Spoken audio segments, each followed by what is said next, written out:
आज दुनिया की राजनीति और शक्ति संतुलन को लेकर एक सवाल बार बार पूछा जा रहा है। क्या आने वाले समय में दुनिया दो बड़े खेमों में बंटती जा रही है? और अगर ऐसा है तो इनमें से कौन सा समूह ज्यादा ताकतवर है, नेटो या ब्रिक्स? आज के इस वीडियो में हम बात करेंगे सैन्य शक्ति, आर्थिक ताकत और वैश्विक प्रभाव की। तो चलिए शुरू करते हैं।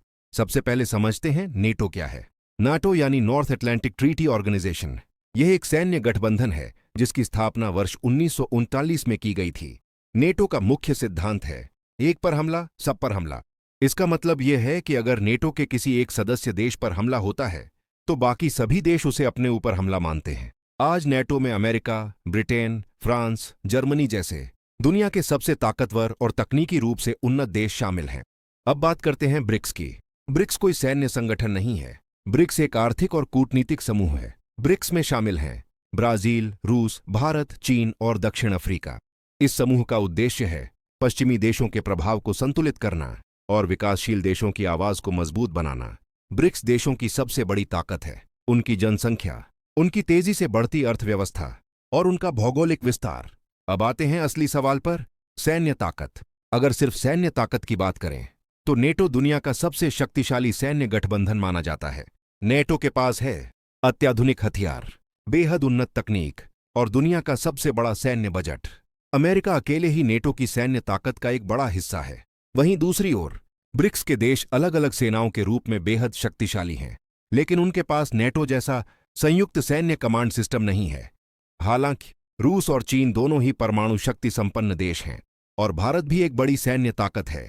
आर्थिक ताकत की बात करें तो तस्वीर बदल जाती है। नेटो देशों की कुल जीडीपी ज्यादा है, लेकिन ब्रिक्स देशों की जनसंख्या कहीं अधिक है। परचेसिंग पावर पैरिटी के हिसाब से ब्रिक्स की संयुक्त अर्थव्यवस्था दुनिया में सबसे तेजी से आगे बढ़ रही है। ब्रिक्स धीरे धीरे डॉलर आधारित वैश्विक व्यवस्था को चुनौती दे रहा है और वैकल्पिक आर्थिक सिस्टम बनाने की कोशिश कर रहा है।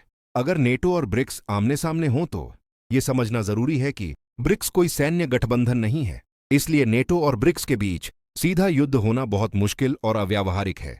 लेकिन अगर प्रभाव की बात करें तो नेटो सैन्य दबदबे में आगे है और ब्रिक्स आर्थिक और कूटनीतिक प्रभाव में। भारत की भूमिका क्यों है सबसे अहम? भारत ब्रिक्स का हिस्सा है, लेकिन साथ ही नाटो देशों के साथ भी मजबूत रणनीतिक संबंध रखता है। भारत आज न तो किसी एक खेमे का अंधा समर्थक है और न ही किसी का दुश्मन। यही वजह है कि भारत को आज एक बैलेंसिंग पावर के रूप में देखा जाता है। अगर सवाल हो कौन ज्यादा ताकतवर है, तो जवाब है नेटो सैन्य रूप से ज्यादा शक्तिशाली है, जबकि ब्रिक्स आर्थिक और जनसंख्या के स्तर पर बेहद प्रभावशाली है। दुनिया का भविष्य इन्हीं दो शक्तियों के बीच संतुलन पर टिका है। अगर आपको यह विश्लेषण पसंद आया हो तो वीडियो को लाइक करें, चैनल को सब्सक्राइब करें और कमेंट में बताएं आप किस विषय पर अगला वीडियो देखना चाहते हैं। धन्यवाद।